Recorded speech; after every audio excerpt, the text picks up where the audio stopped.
Hi everyone! In today's video, i-share ko lang sa inyo guys itong aking golden pothos plant at sobrang successful siya using soil propagation. Ayan.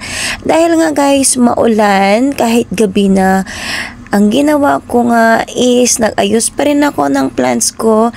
Alam nyo ba guys na si money plants isa sa lucky plants as a pungsoy. I mean, lucky for money, lucky for positive vibes, basta all in lucky. Ayan. Pero syempre guys, magsisikap at magtatrabaho pa rin tayo at ito ay mga guide lamang natin. Sense of pagpaniwala talaga ako sa pungsoy, and dati pa talaga harap ng bahay, gilid ng bahay, punong-puno talaga yan ng money plant o pothos plant. Wala naman guys masama maniwala, basta sabayan nyo ng dasal at sipag, for sure tayo ay aangat sa buhay. Dinagdagan ko nga ng soil dahil sa pagdidilig ko, hindi ko na nga napansin na yung soil niya is bumababa na. Dahil gusto ko mas malago, kinat ko na nga siya guys at nilagay ko na lang sa tabi. Ayan. Sobrang dali nila alagaan and good for beginners din itong plants na to. Alam nyo ba guys, before is ang dami ko talaga nito, as in sobrang dami.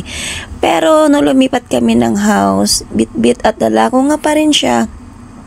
Dahil naniniwala talaga ako sa swerte dahil nga ako naman ay masipag. Ayan. Kinakat ko nga lang guys at tinagdagan ko nga yan dahil mas malago, mas maganda tingnan. Ang gamit ko pala dito is more in rice hull and then soil. Yung soil guys is galing lang dito sa bakuran namin dati. Ayan. Nung hindi pa nga na semento yung garage namin ay kumuha talaga ako ng soil dahil mas gusto ko nga akong gumawa ng aking potting mix. Tingnan nyo guys, ugat na nga lang yung naiwan dyan sa soil at naputol nga pala. Pero tingnan nyo, buhay na buhay talaga siya at hindi talaga siya maselan alagaan. Gusto din ito guys, yung potting mix niya ay mamoist. Kaya mas maganda talaga more in rice hull. Ayan. Ikat ko na nga din guys at idagdag ko para mas malago nga tingnan. Kayo pa guys, naniniwala din ba kayo na lucky itong money plant? But of course, naniniwala din ako. Ako talagang sobrang naniniwala dahil sinasabayan ko po ito ng sipag. Ang ganda din ng kanyang variegation at ayan nga, pinaulanan ko na nga guys. Ayan. Papapakita ko sa inyo kung saan ko siya ilagay. Ito yung front of the house namin. Ayan.